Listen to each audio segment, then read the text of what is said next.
This video is not one where I'm going to talk a lot about NIO or NIO stock. So for those who are only here for that, this is your chance to log off.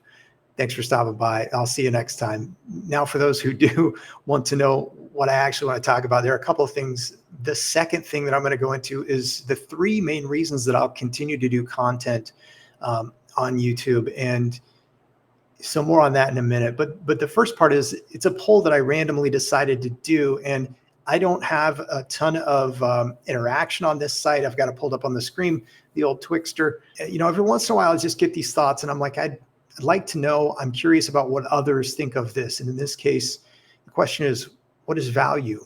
How do you see value? What is value to you?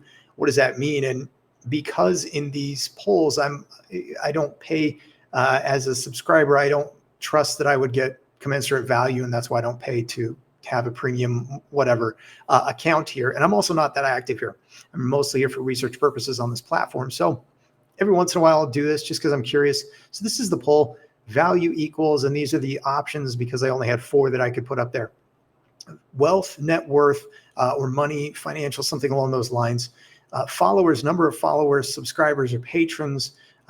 In other words, I guess social media exposure or that sort of thing, something that's defined by being acknowledged there, or knowledge or intelligence. And the last one, subjective, in other words, value subjective based on, everyone being different and maybe placing value on different things. And that's kind of where my view is. And so I decided I should go ahead and respond to this. These are my answers or thoughts. So with respect to wealth, net worth, and the money side, I believe that it's much more valuable to have time with loved ones. And this is coming from my personal experience where I've been taken away from loved ones and didn't even know if I was going to see them again before they would pass on. And so, both sides of that, being removed and kept from loved ones, really helped me appreciate and better appreciate what I didn't have. And then I did get some time with loved ones coming back to the quote unquote free world. And it was a tremendous blessing. And I really cherished that time. So for me, that is a bigger value relative to the wealth, net worth, money, and that sort of thing.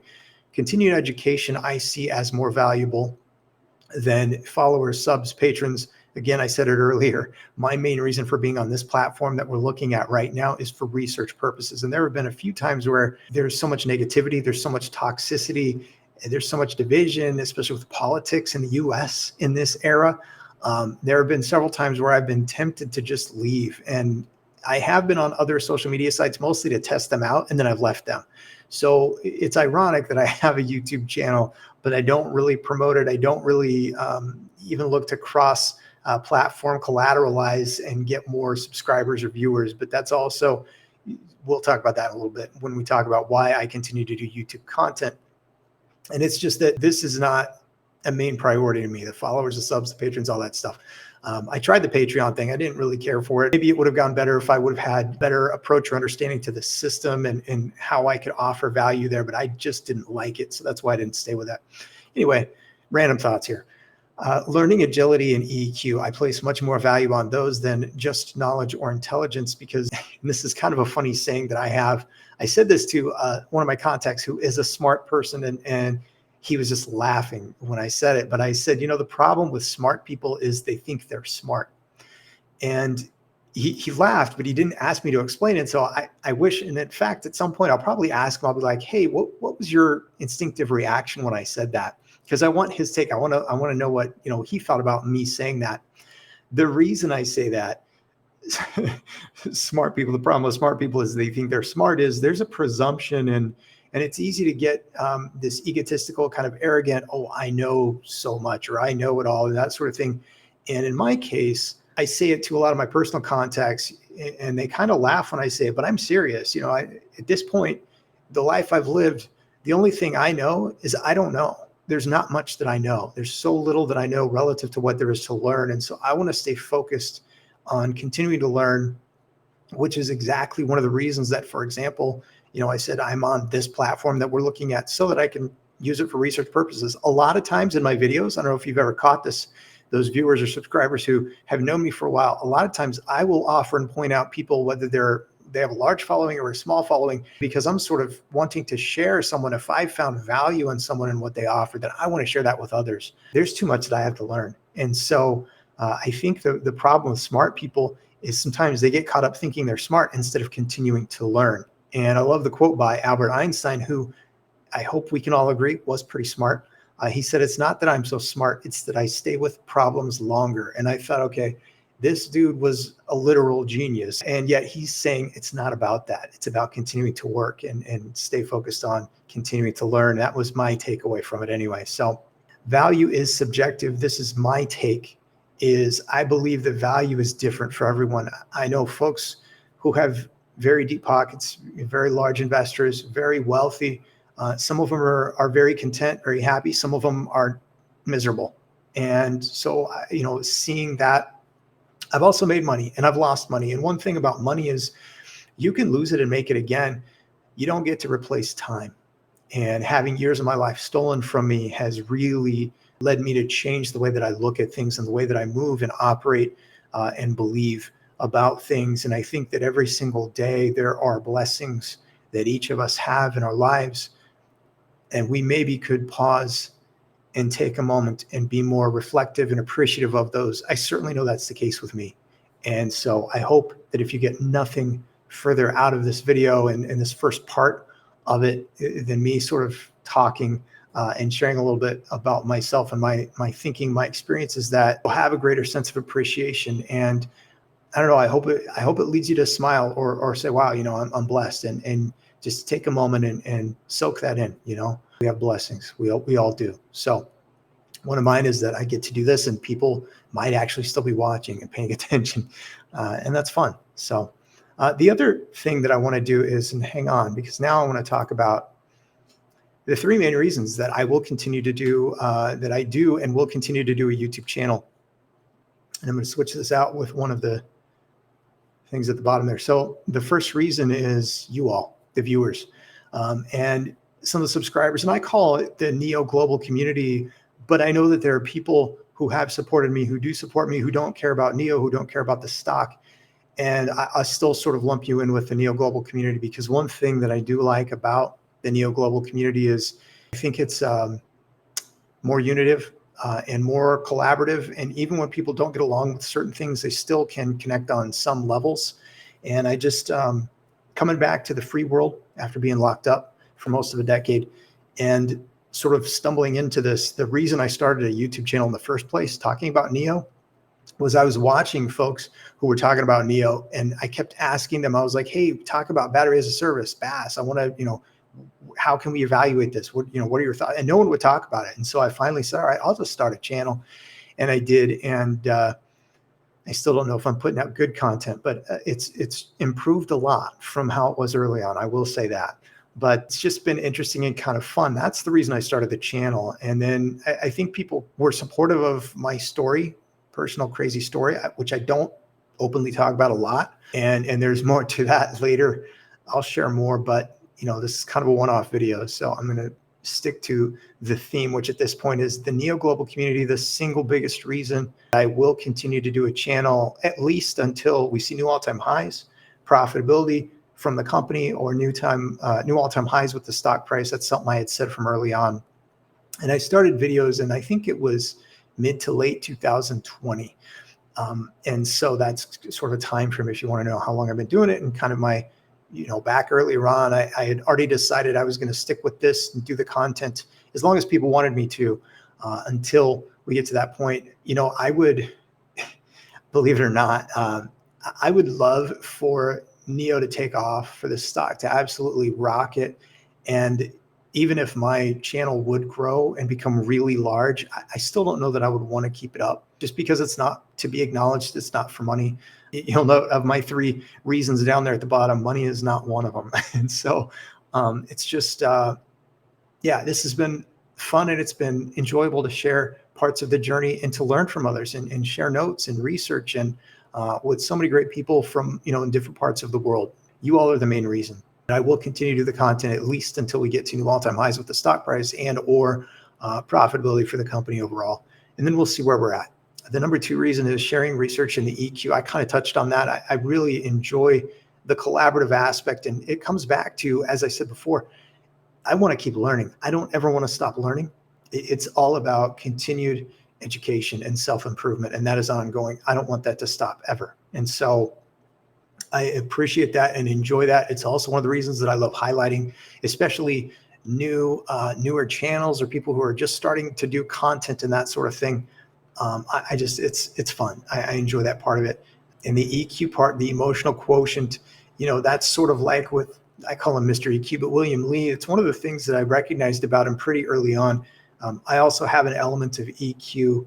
Sometimes you just see things, and sometimes people think you're crazy, and sometimes you might be crazy, but sometimes you're right. And I saw Marcel did a video and he was talking about Jason Yu, and they were talking about, the power swap and at what point it becomes profitable for NIO and that sort of thing. And what's funny is I think one of the numbers they were talking about is 1.2 million vehicles out there. And I took it off the screen right now, but my third major growth phase from early on, from like 2020, was when there are 1 million vehicles on the road, what does BaaS look like, battery as a service? And so that's my concept overview. So it's funny that that's sort of aligning and they're talking about it. And I like that. I appreciate that, even though they maybe don't even realize that I've been sort of having that in the back of my mind for a few years. But again, that's the reason I started the channel. So I'm just curious to see how all this evolves and how not just the sentiment shifts and trends and turns with NIO once the company becomes more known,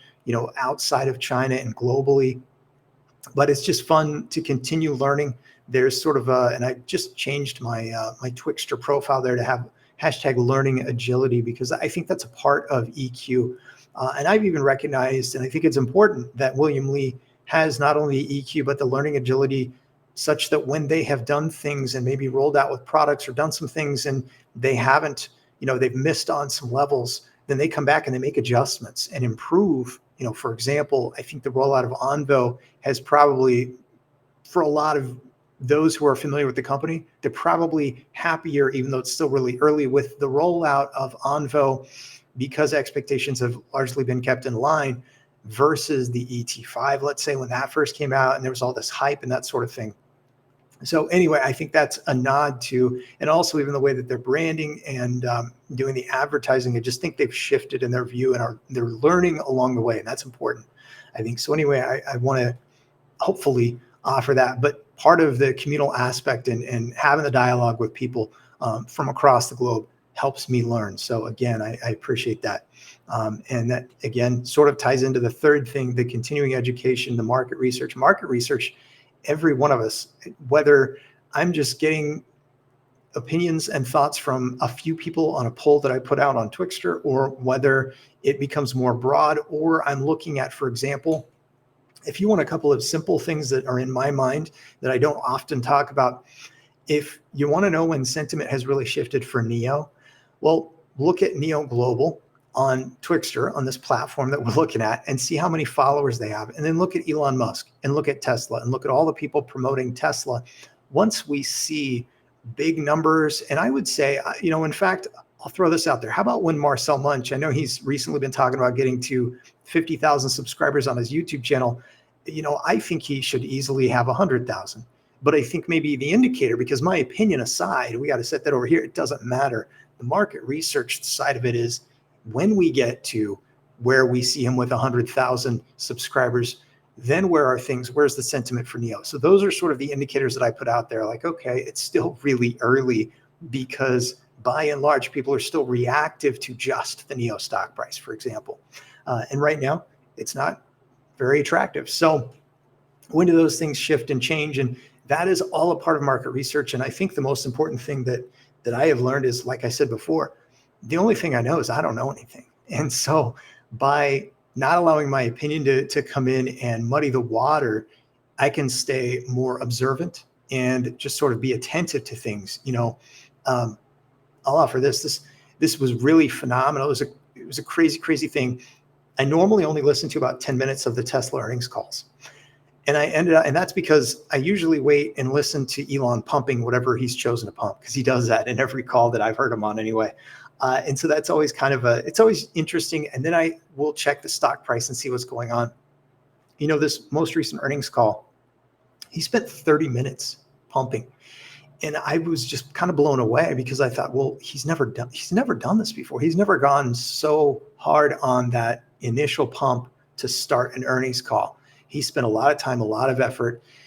And then I looked at the stock price and I was like, wow, that worked incredibly well. And so anyway, this is, again, it's me recognizing that I can sit back and observe, and whatever my personal opinion is, because by the way, channel members know, because I actually gave my personal opinion on that, I'm not going to give it here because it doesn't matter. What matters is that I'm sitting back, observing, paying attention, and recognizing that market research is ongoing. My opinion has nothing to do with it because my opinion can be wrong. And so anyway, that's just sort of me tossing out a few different kind of all across the board examples. But, when will Chinese EVs become mainstream in the US? When will people be familiar with the brands? When will they be referenced as smart EVs across the board? When will people realize that robotaxi is already being done over in China? As long as there are such big disconnects in certain areas, certain ways, I'm going to maintain a view of it still being very early, because I just think it's going to take more time for there to become, and it's the steps for growth and discernment at the top on my Twixter right there, to become aware. If you're not aware of something, well, then obviously you can't have any understanding of it. I hear folks, for example, talk about FSD, Tesla, and then they'll talk about Waymo. And they're not talking about Pony. They're not talking about Baidu, the Apollo network. They're not talking about how robotaxi is already outside of China. They're not talking about Mobileye. They're not talking about the importance of Mobileye for Tesla early on.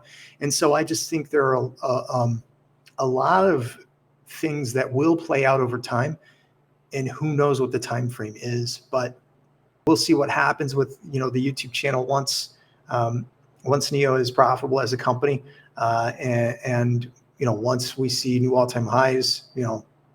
I would say if, but I really think that we see them. I'm not worried about that. I just don't know when. And so the question is, how does that all play out?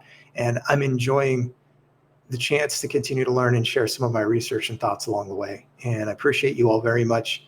Again, NIO Global Community is the primary reason that I continue to do content. And so whether it was back when I was doing the half in jest, sort of the Friday live streams. I know Jeff, NIO San Francisco, will remember those, where I would jokingly go in for, like, I think it was the last hour of the trade day. Sometimes Seth and I would be on there, and we would call it the niostock support group live stream, and just get on there and talk. But I don't know. It's just been kind of like my life, crazy. But you got to try and have fun along the way, and that's what I'm doing. So thank you, Shishi, to everyone for the support and encouragement. And if you made it to the end of the video, you are a rock star. So give yourself a thumbs up. Thanks. Have a great day. I'll see y'all again very soon.